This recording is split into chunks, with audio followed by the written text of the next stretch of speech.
Hello, awesome possums! Welcome back. Today we're going to read a story called Bats Day and Night. It's a kindergarten story and a first grade story. It is nonfiction and we will be studying sequencing.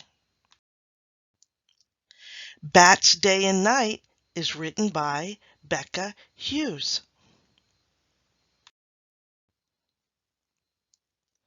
The sun comes up. The bats are returning to the cave. It is morning. The bats are hanging upside down. It is morning. The bats are sleeping.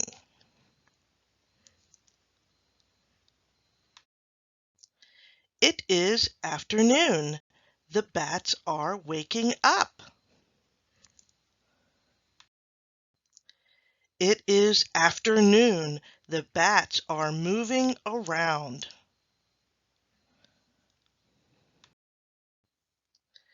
It is evening. The bats are leaving the cave. It is night. The bats are hunting for bugs. The sun comes up. The bats are returning to the cave. That's the end of our story, boys and girls. I hoped you enjoyed it. Do you remember the phrase, but this time there were two phrases, that were repeated over and over again?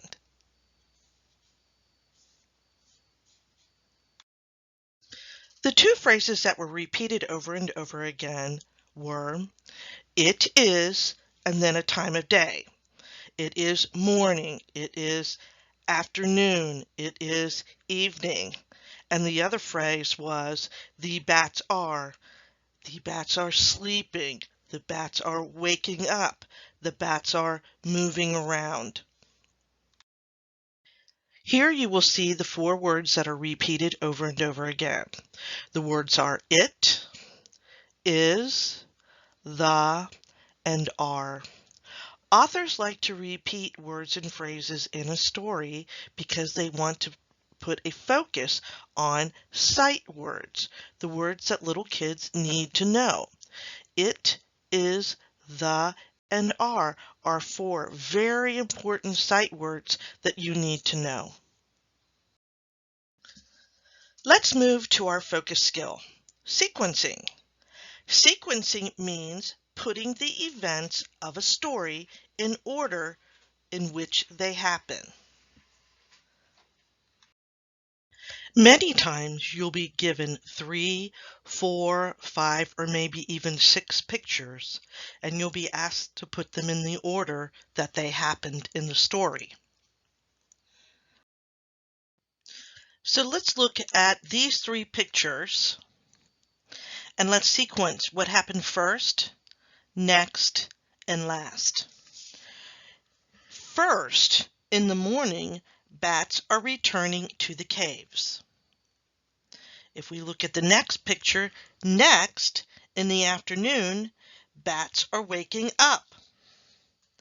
And finally, in the last picture, in the nighttime, bats are hunting for bugs. What happened first, next, last? Sometimes, boys and girls, you'll be given a graphic organizer that looks like this to fill in what happened first, next, then, and last. I caution you, it's very important that you go back into the text to help you find the answer. Many times they'll give you 4 options, but you need to make sure you go back into the story to find the answer. So let's look at this. It says, the sun comes up. The bats are returning to the cave. It is afternoon. The bats are moving around. It is night. The bats are hunting for bugs. It is morning. The bats are sleeping. Now, I know When you sequence something, what happens first in the story? Well, because it's talking about when the bats go out during the day, it would be morning, afternoon, and evening. So I know afternoon and night is not what's going to happen first. So it's either going to be the sun comes up, the bats are returning to the cave, or in the morning, the bats are sleeping. It's very important that you go back into the text to find which one of these options is first. I went back into the story and I found the first event to be the sun comes up, the bats are returning to the cave.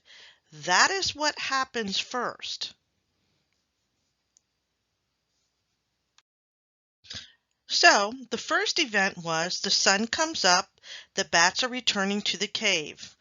Ask yourself, what did the bats do once they returned to the cave? The next event was, it is morning, the bats are sleeping. What did the bats do after they slept? It is afternoon and the bats are moving around. So they return to the cave, they sleep, then they start to move around. So what happened last, boys and girls? It is night. The bats are hunting for bugs. So let's look at our sequencing chart.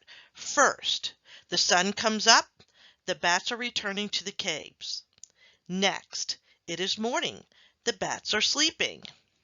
Then, it is afternoon. The bats are moving around. Last, or finally, it is night. The bats are hunting for bugs. And that, boys and girls, is how you sequence a story. Let's look at a couple questions, boys and girls. The first question is, what is the main idea of the book and what details support this idea? Well, remember in the past I told you that main idea tells you what the story is about. The details tell about the main idea. To find a main idea in a nonfiction story, first, read the title of the book. The title will help you find the main idea.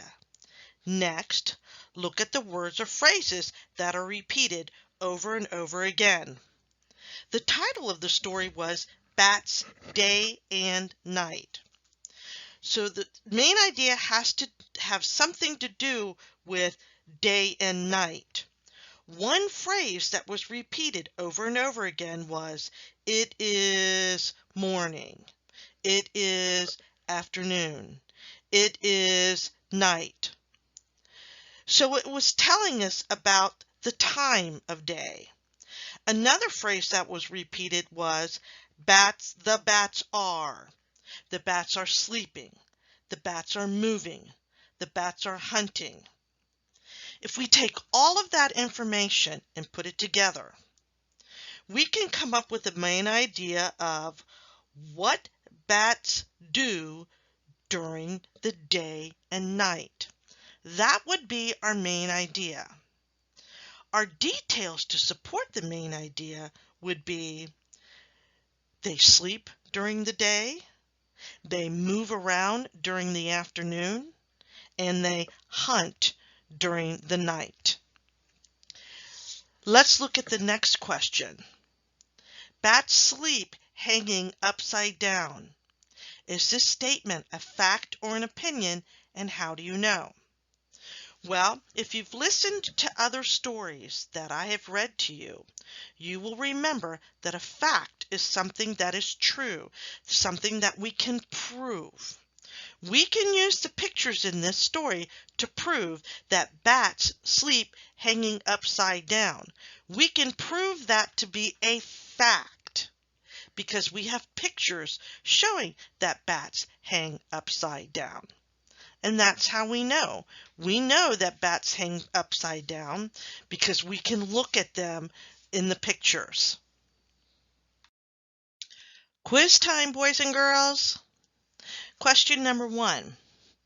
Which of the following events happened first in a bat's day? A. The bats hunt for bugs. B. The bats sleep in the cave. C. The bats move around. If you said B, the bats sleep in the cave, you are absolutely correct. Number 2. Why do the bats in this book live in caves? A. They find all the food inside the caves. B. They like to live where there is a lot of sunlight. Or C. They need a safe place to sleep during the day. Okay, boys and girls, this type of question is called an inferencing question. The author never told us the answer to this while we were reading. You have to come up in your head with the answer. One way to do this is to eliminate any answer that you know cannot be true. The question is, why do bats in this book live in caves? Well, A, they find all their food inside the caves. You know that is not true because they go outside and they hunt for their food at night. So we have to look at B and C to be one of the answers. B, they like to live where there is a lot of sunlight. Or C, they need a safe place to sleep during the day. Well, I want you to look at question B, answer B. They like to live where there is a lot of sunlight.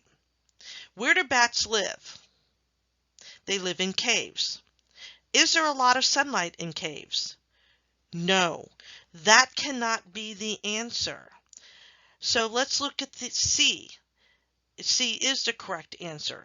They need a safe place to sleep during the day.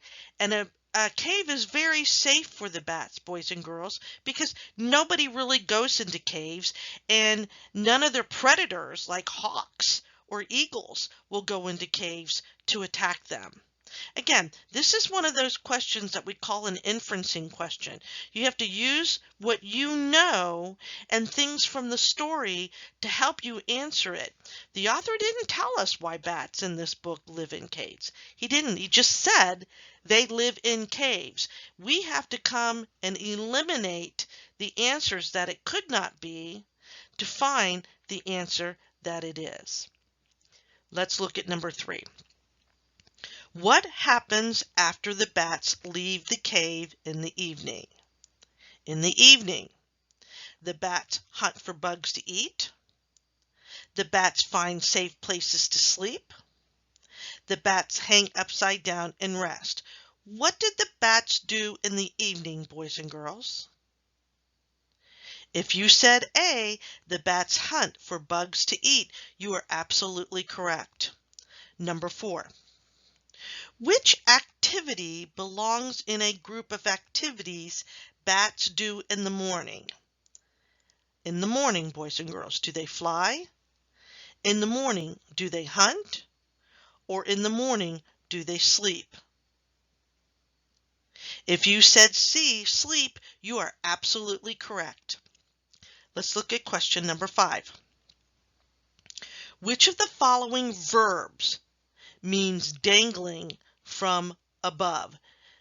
A verb is an action, okay? They're dangling from above. Does that mean flying, hanging, or sleeping? They're dangling, boys and girls, up from above. Does that mean they're flying, hanging, or sleeping? If you said B, hanging, you are absolutely correct. Thank you for joining me today, boys and girls, and thank you for reading along. Come back another day for a new story from the Awesome Possum Classroom. Have a great day. Bye-bye.